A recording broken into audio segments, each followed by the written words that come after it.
again, How Madam are Vice you? President. How Good are to you see you, today? Bill. Very well. Thank you. good. Very Thank you well. for Hi, welcoming us everyone. here. Hi. What a crew. What a crew. Okay. Big day. Please. Please, yes. You've got some beautiful artwork here. I would love to. You haven't been here. For the Christmas. Except the right. uh-huh. I have to. I've so little known. Maybe part of my background is I attended a fine art school for a period of time, and even just growing up, we would go to the California Academy of Arts on weekends. Anyway, I love art, and so when I came in as vice president, I partnered with FAPE, which is a nonprofit that helps supply art around the world for embassies. And I sat down with the curator and gave them an idea, and including with the Baltimore Museum, gave them an idea of what I'd like. And so, normally in this house, it's a lot of art, which is like scenes of pastures with sheep. Instead, I brought like Carrie Mae Weems. Are you familiar with her? I am indeed. And then, do you know Fred Wilson? I don't know Fred Wilson. Okay, so That's a beautiful chandelier, piece. that chandelier, I begged him. He does big installations, and I've had many a world leader in this dining room, and they'll walk by it and they'll say, "Oh, is that Venetian?" And I tell them accurately, "No, it's Harlem." So Fred Wilson, who is a black man who lives in New York, did that piece. It's all on loan. Then that's Ed Clark. You know who Ed Clark is? That's Ed Clark. I've got some Sam Gillum, and he, I'm so sorry that he knew it was here. He was alive when I first came in, but it was at the height of COVID, and then he passed. But his family has come to see it. But he was so happy that his art was in his house. Yeah. So anyway, it's all on rotation. Like that one I'll show you is a young black woman from North Carolina. She is, Carmen Neely is her name. That's And stunning. yes, she's really, and so, all the people like you who come in the house who are such, opinion leaders, to be able to showcase all of this for people to see. And then, these world leaders, they'll say, "That's American art." Yes, it How is. about that? Yes, it How is. about that? Yeah. Anyway. Okay. Yes. Yeah, do whatever you want. I have no pride about this stuff. Yeah. No, whatever you need to do. Hang on. Okay. Is everybody's cell phone on silent? Mm-hmm. Ready to Okay. start? And then, that mold is at an all-time high today, which is the I one did thing not. I am allergic to. Yeah. Okay. Pollen is down. Mold is up. Mold is up. I know that as a matter of fact, because I was watching CBS this morning. They There had you the go. little streaming, now that I think about it. Learn something new every day. Indeed. See you, Chris? I'm gonna just snap it once. Good? Yep.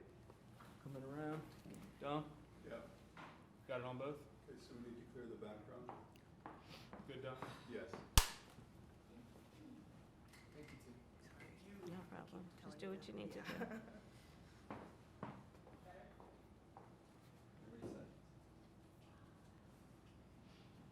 Rome, perfectly happy? Everybody happy? Oh, you're supposed to work. Good? I'm good. All right. Well, Madam Vice President, one, thank you for doing this. Of course. And thank you for inviting us into your home. Of course. We're going to be running this on the anniversary of the Hamas attack on Yeah. on Israel. October 7th. So let's just start with Hang on Israel. 1 second, Bill. Yeah. Sorry, we had someone in the background. I'm afraid you're gonna have to re-ask that. Okay, whoever's in the dining room? It was me. Okay. So yeah, just to start with Israel. Okay. The events of the past few weeks have pushed us to the brink, if not into, an all-out regional war in the Middle East. What can the U.S. do at this point to stop this from spinning out of control? Well, let's start with October 7th, because obviously what we do now must be in the context of what has happened. And as I reflect on a year ago, and that 1,200 people were massacred, young people at a festival, at a music festival. 250 hostages were taken, including Americans. women were brutally raped. And as I said then, I maintain Israel has a right to defend itself, we would, and how it does so matters. And as we fast forward into what we have seen in the ensuing weeks and months, far too many innocent Palestinians have been killed. And we know that, and I think most agree, this war has to end. And that has to be our number one imperative. And that has been our number one imperative. How can we get this war to end? Well, critical elements of that are we have got to get a hostage deal and a ceasefire deal done. We have to get aid in. We have to lay the path toward a two-state solution. I do believe that we must maintain that as an objective, no matter how out of reach it seems at the moment. And the work that we have to do is also pay attention to what is happening every day in the region and put U.S. resources into everything we can do diplomatically and otherwise to de-escalate what is happening in the region. We supply Israel with billions of dollars in military aid, and yet Prime Minister Netanyahu seems to be charting his own course. The Biden administration, the Biden-Harris administration, has pressed him to agree to a ceasefire. He's resisted. You urged him not to go into Lebanon. He went in anyway. He has promised to make Iran pay for the missile attack, and that has the potential of expanding the war. Does the U.S. have no sway over Prime Minister Netanyahu? Well, let's start with this. On this subject, the aid that we have given Israel allowed Israel to defend itself against 200 ballistic missiles that were just meant to attack the Israelis and the people of Israel. And I think that is the most recent example of why what we do to assist in their defense around military aid is important. And when we think about the threat that Hamas, Hezbollah presents, Iran, I think that it is without any question our imperative to do what we can to allow Israel to defend itself against those kinds of attacks. Now, the work that we do diplomatically with the leadership of Israel is an ongoing pursuit around making clear our principles, which include the need for humanitarian aid, the need for this war to end, the need for a deal to be done which would release the hostages and create a ceasefire. And we're not going to stop in terms of putting that pressure on Israel and in the region, including with other leaders in the region, including Arab leaders. But it seems that Prime Minister Netanyahu is not listening. The Wall Street Journal said that that your administration has repeatedly been blindsided by Netanyahu. And in fact, he has rebuffed just about all of your administration's entreaties. Well, Bill, the work that we have done has resulted in a number of movements in that region by Israel that were very much prompted by or a result of many things, including our advocacy for what needs to happen in the region. And we're not going to stop doing that. We're not going to stop pursuing what is necessary for the United States to be clear about where we stand on the need for this war to end. Just one last, do we have a real close ally in Prime Minister Netanyahu?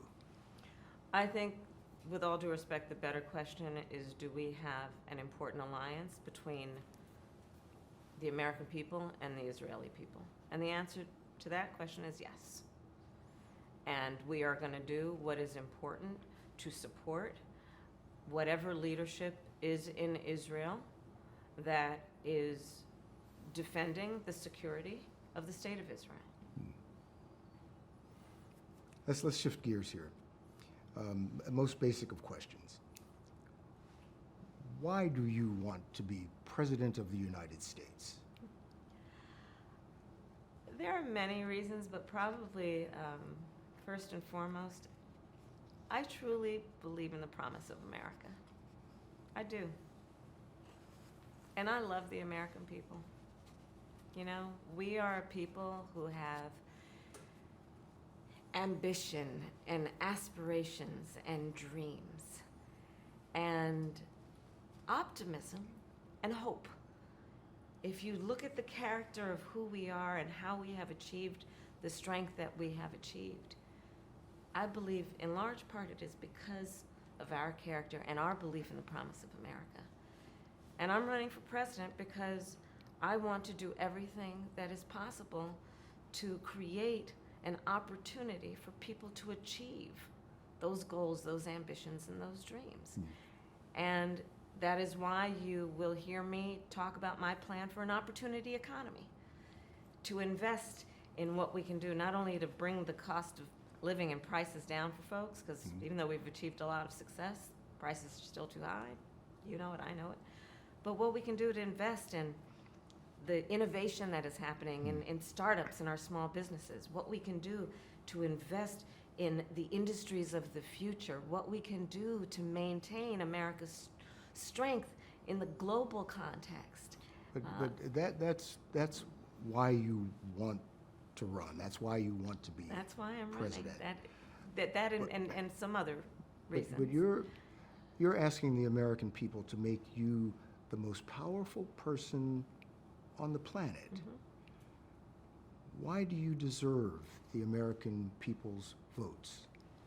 Well, first of all, I have a career and a history of being very clear that I think of my role of leadership, and in particular now for the last 4 years as vice president and moving forward as president, if the voters will have me, as being a leader on behalf of all Americans. As you know, I spent the majority of my career as a prosecutor.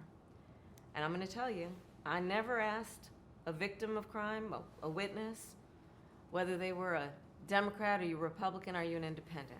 The only thing I ever asked folks is, are you okay? And I believe that America deserves a leader who works on behalf of all Americans and understands the importance of knowing that the vast majority of us have so much more in common than what separates us. And my career and my work has always been about being grounded in common sense approaches to getting things done. And when it comes to what we need to do as it relates to national security, we just had that conversation, that includes understanding and respecting the power and the strength of the United States of America and our then responsibility to be a global leader, to nurture and strengthen our alliances around the world, to respect the U.S. military and its most noble mission, to do the work of appreciating alliances, be it NATO or others, to do the work of pursuing diplomacy when it is in the best interest of our national security and prosperity. And my experiences tell me not only that those must be priorities of the United States of America and the President of the United States of America and the Commander-in-Chief of the United States of America, but also all of those experiences tell me that the American people in this election have a clear choice. Because on the other side of the equation, we are looking at the former president, Donald Trump, who has shown himself to be, when he was a commander-in-chief, someone who gave away America's standing in terms of our principles of standing up to dictators and autocrats. You see how he compliments Putin even today. Someone who was prepared to walk away from our alliances. NATO is the strongest military alliance the world has ever known. We have seen someone in Donald Trump who openly criticizes the United States military, men and women, who are prepared to, at great sacrifice, serve our country and defend the principles upon which we were founded. He calls them suckers and losers. But Madam Vice President, a quarter of registered voters still say they don't know you, they don't know what makes you tick. And why do you think that is? I mean, you have been vice president for almost 4 years. You've been on the national scene for longer. What's the disconnect? It's an election bill. And I take it seriously that I have to earn everyone's vote. And that's why I'm traveling our country. I've seen you in a few states in the last couple of days. I am talking with folks where they live. I am listening to folks and working to earn the vote of every American. This is an election for President of the United States. No one should be able to take for granted that they can just declare themselves a candidate and automatically receive support. You have to earn it. And that's what I intend to do. Let me tell you what your critics and the columnists say. Okay. They say that the reason so many voters don't know you is that you have changed your position on so many things. You were against fracking, now you're for it. You supported looser immigration policies, now you're tightening them up. You were for Medicare for all, now you're not. So many that people don't truly know what you believe or what you stand for, and I know you've heard that. So let's be clear. First of all, a lot of the positions that you were talking about have been discussed and dispensed with in 2020, 4 years ago. But let me be clear on something. In the last 4 years, I have been Vice President of the United States. Not a senator from a particular state, not coming from a particular state, but Vice President of the United States of America. And I have been traveling our country, and I have been listening to folks and seeking what is possible in terms of common ground, common sense solutions, building consensus. And that is why I have taken the positions that I take. Not dispensing with my values, but understanding we have to, a real leader has to find consensus. So for example, on the issue of fracking, I've been very clear since 2020. I will not end fracking. I did not as Vice President. In fact, as Vice President of the United States, I cast the decisive vote. I broke the tie in Congress that now allows more leases for fracking. On the issue of health care in America, my value has always been that access to health care should be a right and not just a privilege of those who can afford it, which is why I cast the tie-breaking vote in the United States Congress that has now allowed us to cap the cost of insulin for seniors at $35 a month. The work that I have been a part of and helped lead about capping the cost of prescription medication for our seniors at $2,000 a year, all born out of my belief that we need to bring the price of medication down because it has been too expensive for too many people to the point that they couldn't even afford to fill their prescription. That's why I've been a huge advocate for what we have accomplished finally to allow Medicare to negotiate drug prices on behalf of the American people. You have said that your values haven't changed, but your positions have. And I think people want to know, is this evolution or, as your critics say, opportunism? I think that we should understand the importance of a leader building consensus. I believe in building consensus.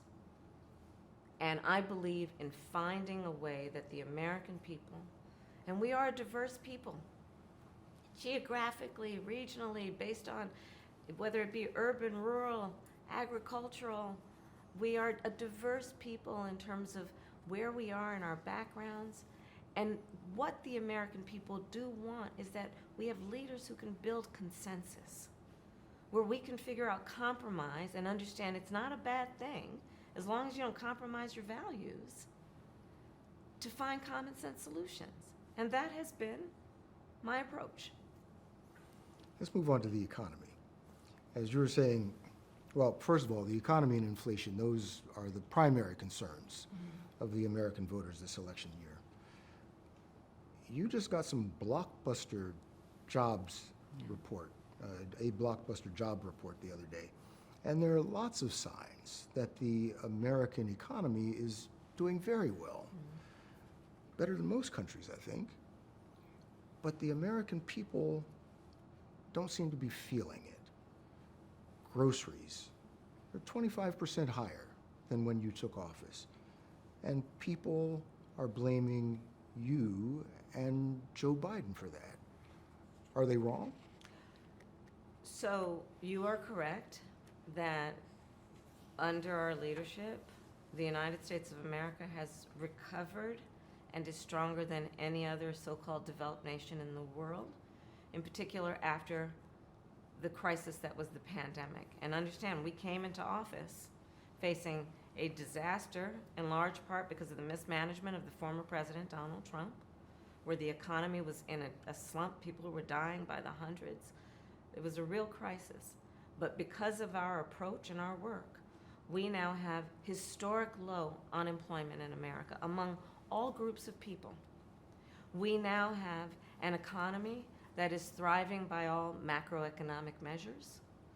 We have recovered in a way that we have created almost 800,000 new manufacturing jobs. We have created over 16 million new jobs as a whole. And to your point, prices are still too high.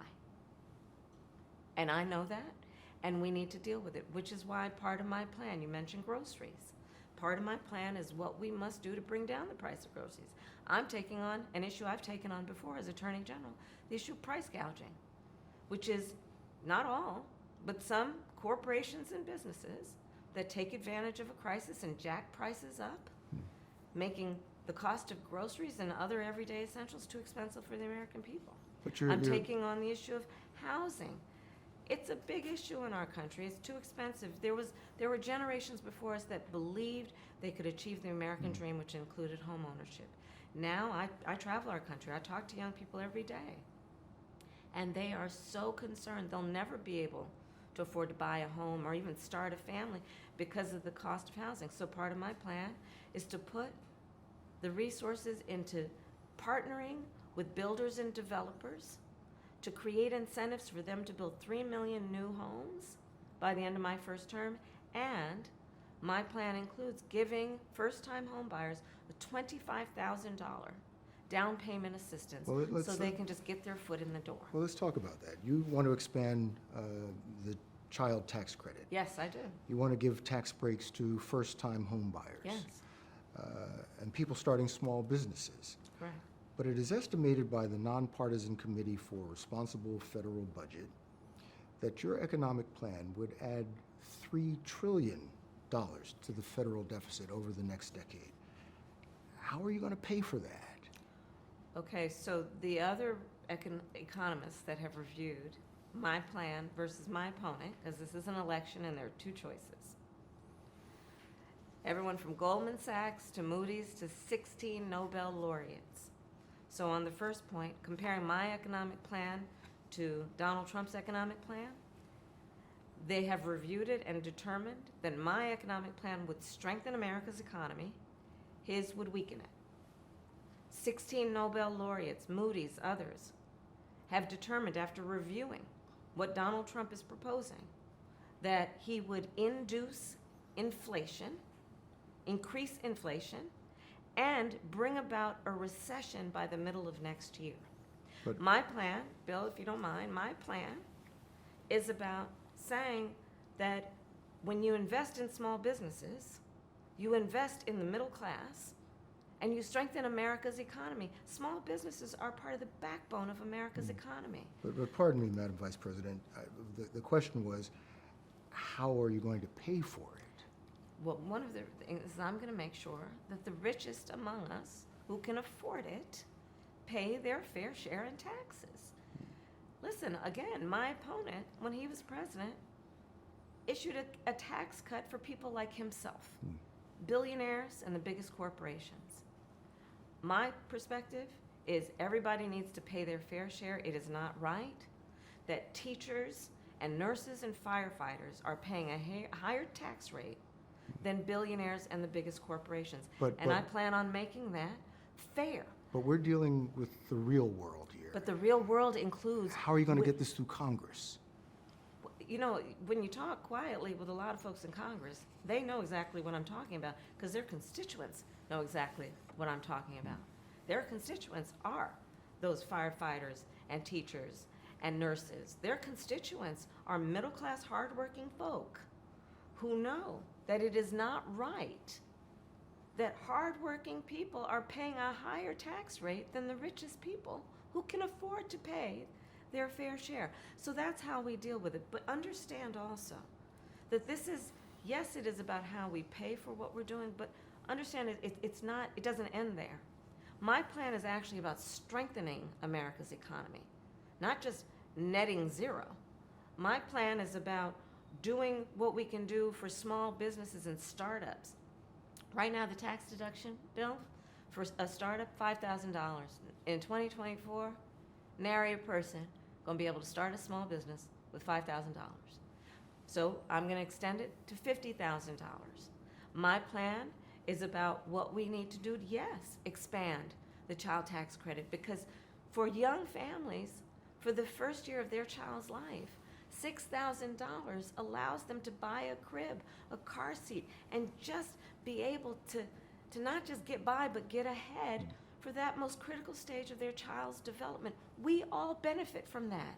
We all benefit from that. I understand, but that sounds great. It does. It all sounds good. But the reality is these tax cuts have been in place for years. They're about to expire. Yes, and Congress has shown no inclination to move in your direction. I disagree with you. There are plenty of leaders in Congress who understand and know that the Trump tax cuts blew up our federal deficit and care about the deficit in a way that they know. We must address it by making sure that our tax policy reflects fairness and, again, understand none of us, and certainly I cannot afford to be myopic in terms of how I think about strengthening America's economy. And that has to include where are we investing our resources in a way that we maximize the return on the investment. Let me tell you something. I am a devout public servant, you know that. I am also a capitalist. And I know the limitations of government.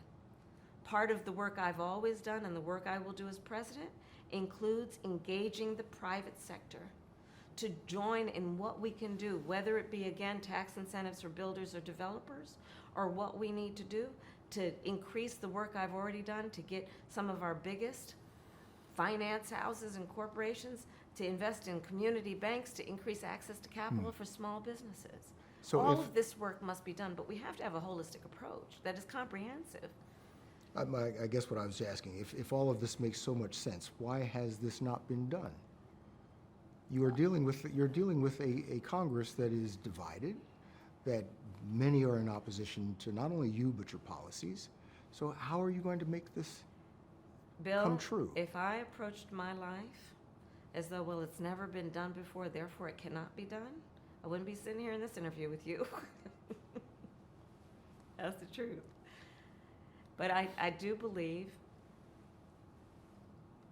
that we have to have leadership in our country as we turn the page on all of these sadly powerful forces that have been trying to divide us. We have to turn the page on that and chart a new way forward that is driven by building consensus and building common ground. Listen, you look at my campaign. I am supported by over 200 former members of Mitt Romney, John McCain, both President Bush, and even former President Trump's teams. I have the support of people who, Republicans, who understand what is at stake in this election, be it as it relates to our democracy and our most fundamental principles. And I do believe, based on a collective understanding we have, that America's politics has to get back to the place of encouraging healthy debate, but not division for the sake of division. Just a couple more economic questions here. Sure. Donald Trump says that tariffs on imports, well, that would be the solution to all of our economic woes. You criticize his plan for tariffs, yet the Biden-Harris administration has left many of the Trump-era tariffs in place, especially when it regards China. And President Biden has, in fact, expanded some of those tariffs. Would you continue the Trump-era tariffs if you're elected?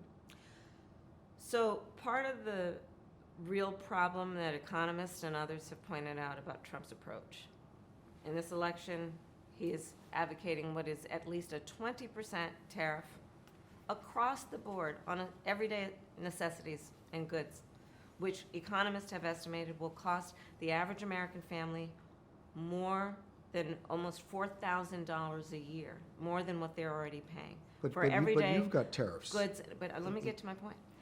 On everyday goods, so a across the board blanket policy on tariffs for everyday goods and necessities. Tariff policy we cannot afford to have. That is just a blind policy without looking at what we are talking about and what will it induce, what will it incentivize. On the point about China, look, America has to win the competition for the 21st century as it relates to China. And we need to have policy that includes investing in America, investing in American workers, investing in American manufacturing, investing in American supply chain. And that is, I believe, smart and important policy, not only for the sake of our security, but also our prosperity. So let's move on to immigration. You recently visited the southern border and embraced President Biden's recent crackdown on asylum seekers. And that crackdown produced an almost immediate and dramatic decrease in the number of border crossings. And you said you would take it even further. If that's the right answer now, why didn't your administration take those steps in 2021?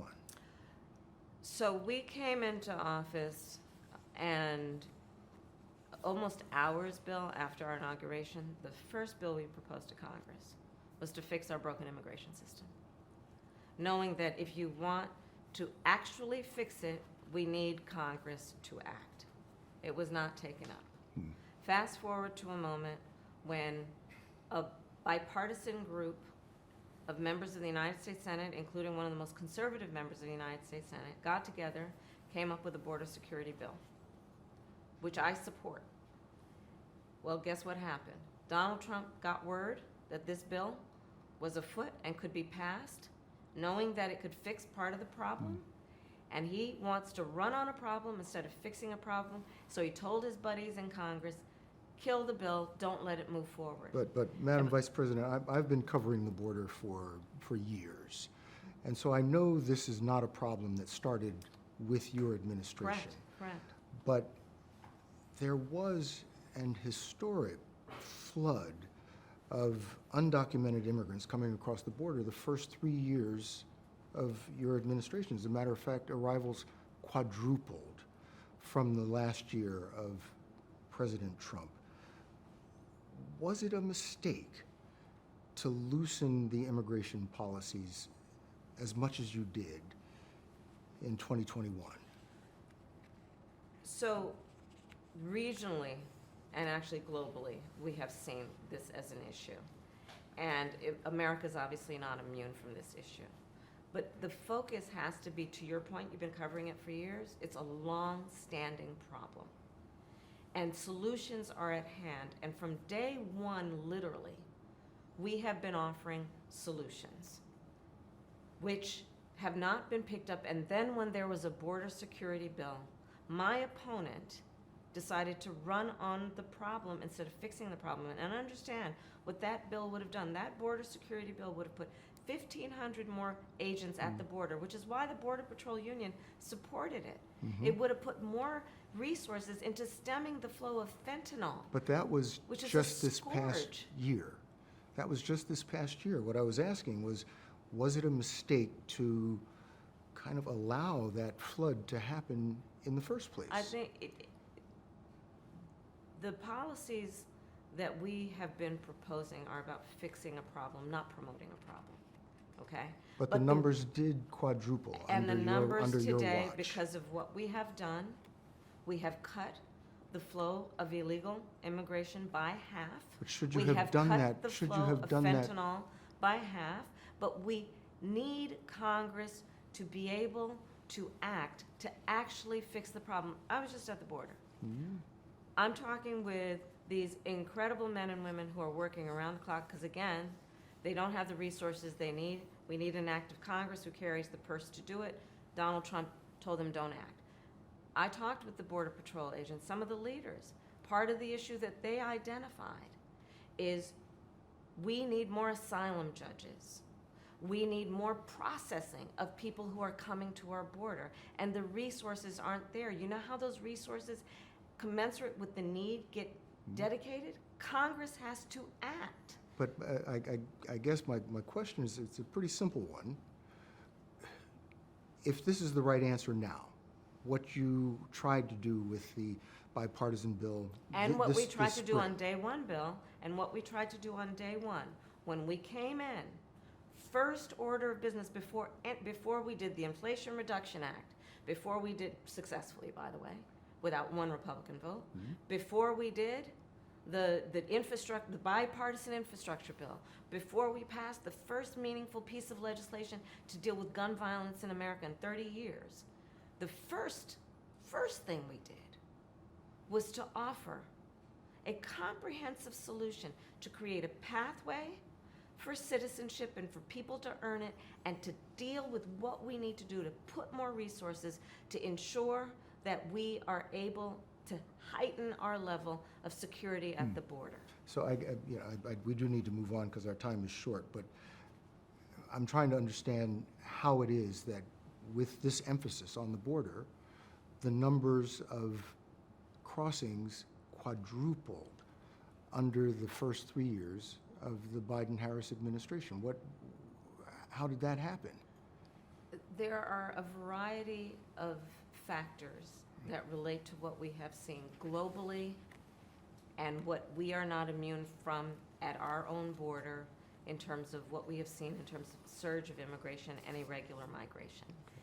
And there are solutions at hand, but we've got to have leaders who are solution-oriented, which we've been and are, and I am going forward, instead of leaders who want to make it a problem they can run on.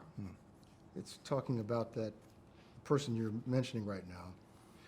You have accused Donald Trump of using racist tropes when it comes to Haitian immigrants in Springfield, Ohio, when it comes to birtherism, when it comes to Charlottesville. In fact, you have called him a racist and divisive. Yet Donald Trump has the support of millions and millions of Americans. How do you explain that? So let's just break down what you just talked about and talk about it in the context of the words that Donald Trump has spoken and the actions he has taken, and whether that is reflective of who we are as Americans, knowing we have so much more in common than what separates us. We have a former president who wants to be president again, who has a bouquet of microphones in front of him, who has said the most vile lies about a group of legal immigrants in Springfield, Ohio. And if I may, Bill, let me just say something. You know, from the time I was a prosecutor to attorney general to now vice president, I learned very early in my career when the voters bestow on you the authority to have these positions, you must be very thoughtful about how you use that microphone in front of you. And, when I was Attorney General, the words I spoke could move markets. So the idea that the former president, who again is running to be president, would use that microphone in a way that is about vilifying and demeaning a whole population of people. You know what has happened because of that? One day when this happened was a school day, picture day for an elementary school. Picture day. You know what picture day is for our children? They get excited the night before. We put out the clothes they're going to wear. They go to school making sure their faces are clean and their hair is done. And they go to school for picture day. And you know what happened to these children?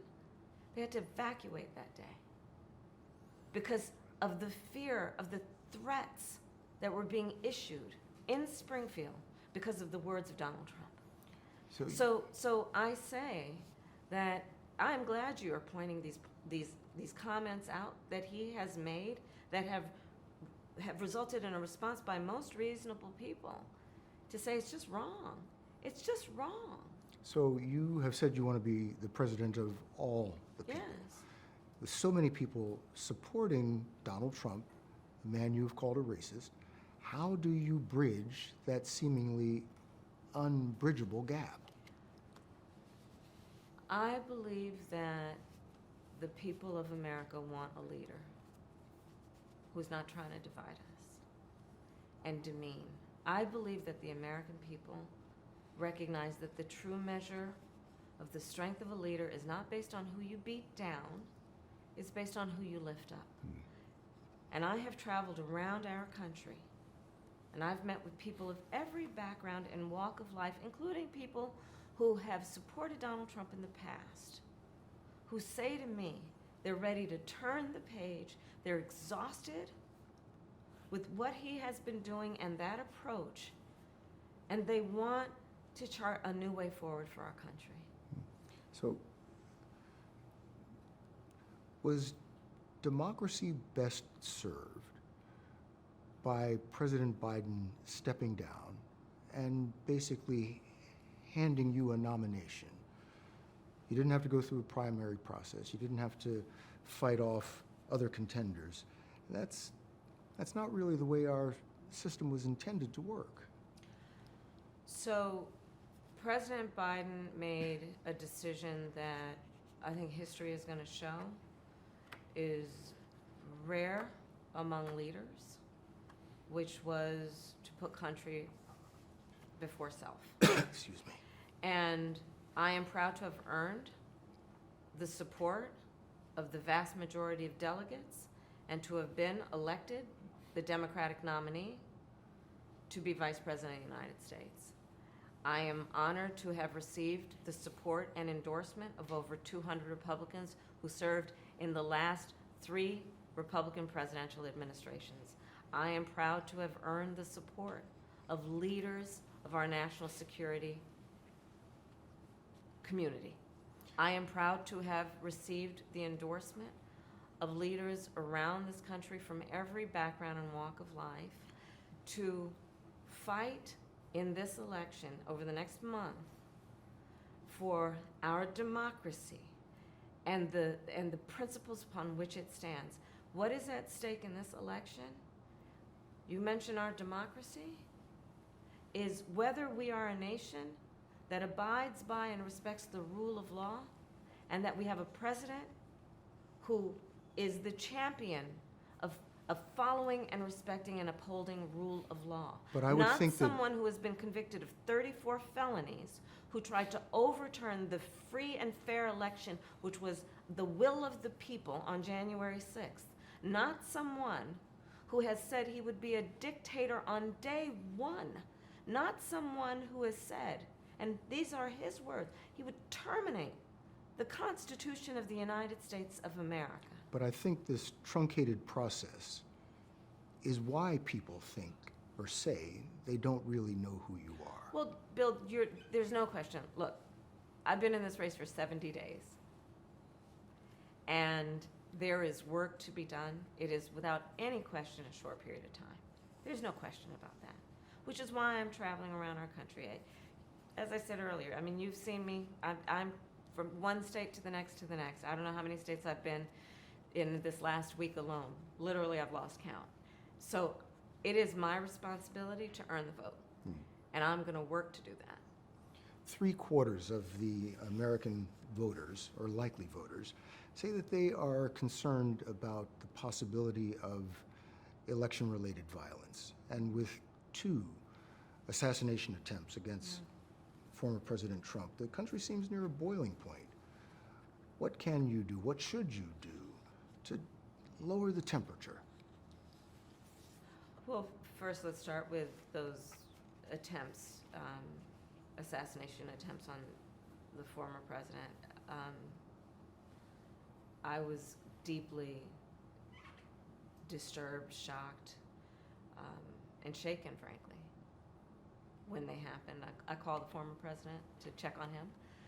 But it is really important that all of us speak loudly, regardless of who we're voting for, to say our differences have to be settled at the ballot box and not through violence. We cannot lose our soul in terms of who we are as Americans by resorting to violence to settle our differences, much less to make a decision about who's going to be the next president of the United States. Let's hit on some more foreign policy. There's a bug in here. Which foreign country do you consider to be our greatest adversary? Well, there are different reasons that we should be thoughtful about each. Most recently, I think there's an obvious one in mind, which is Iran. And look, I mean, Iran has American blood on their hands, okay? And what we saw in terms of just this attack on Israel, 200 ballistic missiles, what we need to do to ensure that Iran never achieves the ability to be a nuclear power, that is one of my highest priorities. So if you And have that must proof be. that Iran is building a nuclear weapon, would you take military action? I'm not going to talk about hypotheticals at this moment. What about China? China is strongly asserting its dominance, its control of the South China Sea, especially around Yeah. the Philippines. What is the U.S. responsibility for keeping China from simply taking over the South China Sea? Well, I have actually worked very closely with the leaders in the Philippines on just this very issue, and including the work that we are doing in terms of coordination between our military and training and what needs to happen in terms of protecting the freedom of the South China Sea. China, first of all, we must win the competition for the 21st century with China. We must be able to compete and win. We should not seek conflict. But we have to understand that there are parameters in which we must operate that include ensuring, for example, that we protect American business interests. So say if What China we- attacks Taiwan, would we use military force to support Taiwan? Bill, I'm not going to get into hypotheticals, but listen, we need to make sure that we maintain a one China policy, but that includes supporting Taiwan's ability to defend itself, including what we need to do to ensure the freedom of the Taiwan Strait. But on the issue of China, we also, again, we cannot afford to have foreign policy that is myopic. We must be able to also, as it relates to China, continue to do the work that we have begun to deal with the flow of fentanyl coming into the United States. That's a real issue. Again, you talk to families around our country who on a constant, sadly, regular basis, meet parents and family members of people who have died from fentanyl, young people who have died from fentanyl. Are we going to stop trying to stem the flow of fentanyl? And we have to deal with that and understand China's role in that and our ability to work with China to stop that flow. which we have begun to do and I'm going to continue to do. We need to make sure we have open lines of communication with China, in particular, military to military. So these issues are all, they're multifaceted. So what about Russia and Ukraine? What does the end of the war, what does success look like in ending the war in Ukraine? There will be no success in ending that war without Ukraine and the UN Charter participating in what that success looks like. That being said, America must stand firm in being a leader in defending international rules and norms that include one of the most important, which is the critical nature and importance of sovereignty and territorial integrity. Would you meet with President Vladimir Putin to negotiate a solution to the war in Ukraine? Not bilaterally without Ukraine, no. Ukraine must have a say in the future of Ukraine. How about, as president, would you support the effort to expand NATO to include Ukraine? Those are all issues that we will deal with if and when it arrives at that point. Right now, we are supporting Ukraine's ability to defend itself against Russia's unprovoked aggression and doing what we can to continue to build and strengthen the alliance around the support for Ukraine's right to be an independent nation, free from having its borders forcefully taken by Russia. And we are going to continue to work closely with our NATO allies to continue to reinforce America's alliance in the context of NATO. Again, in this election, there's a real difference between me and the former president. I believe in reinforcing the strength of NATO, understanding, again, it is the greatest military alliance the world has ever known. Donald Trump would pull us out of NATO. Donald Trump, if he were president, Putin would be sitting in Kyiv right now. Let's be clear about that. He talks about, oh, he can end it on day one. You know what that is? It's about surrender.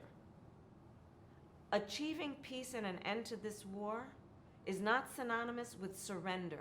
Those two things are not the same. It's a hard left turn here, but you recently surprised people when you said that you are a gun owner, and then if someone came into your That house, was not the first time I've they would get talked shot. about it. That's not the first time I've talked about it, but it's, I mean, I don't talk about it a lot, but So what kind of gun do you own, and when and why did you get it? I have a Glock, and I've had it for quite some time. And I mean, look, Bill, my background is in law enforcement, and so there you go. Have you ever fired it? Yes, of course I have. At a shooting range, yes, of course I have. And to just give you more detail, and I store it in a lockbox, and it is safely stored, and as any responsible gun owner does. I'm getting the countdown here, but one last thing. You are sitting here with us. The Trump campaign canceled an interview that they had agreed to participate in this broadcast. What do you make of that? Listen, I think that, look, I think that your viewers have options in terms of how they're going to hear from him. And I invite them to watch what he says at his rallies. If he is not going to give your viewers the ability to have a meaningful, thoughtful conversation, question and answer with you, then watch his rallies. And what you're going to hear are comments about fictional characters like Hannibal Lecter. You're going to hear conversations of suggesting that human beings are eating their pets. You're going to hear conversations that are about himself and all of his personal grievances. Words that are intended to divide our country is what you will hear, and what you will not hear is anything about you, the listener. You will not hear a plan about how he's going to make your life better. You will not hear a plan about how he's going to strengthen the middle class. You will not hear about how he is going to strengthen small businesses. You will not hear about how he's going to try to bring the country together, find common ground. And Bill, that is why I believe in my soul and heart the American people are ready to turn the page. You have said that the country is exhausted Yes. with the rhetoric and the finger pointing. How about you? Are you exhausted? I'll be exhausted on November 6th. Not now. Not now. Too much to do. Too much to do. Madam Vice President, thank you very much. Thank you. Thank you, Bill. Good to be with you. Oh, can we just get just a little bit of a question, please, so I can get it over the shoulder shot? Yeah. 1 second, just a second. Okay, thank you. You need me talking? Yes, sir. Well, we were talking about how you're going to pay for it. And I mean, I truly do mean it. Your plans are logical, make logical sense. The way Washington works is not logical.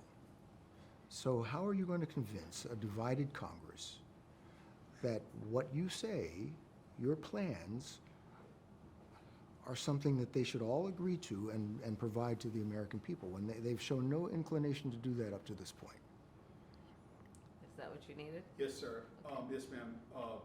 30 seconds of silence, please, for room time.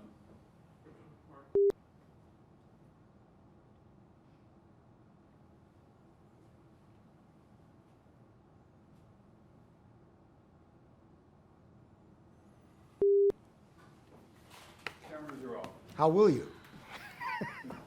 It's going to be taxes. It's going to be literally, if the economists, I mean, they're from each the spectrum. But I hear what you're saying Yeah. about the economists. This is true. Yeah. But Congress is not the economists. I know, but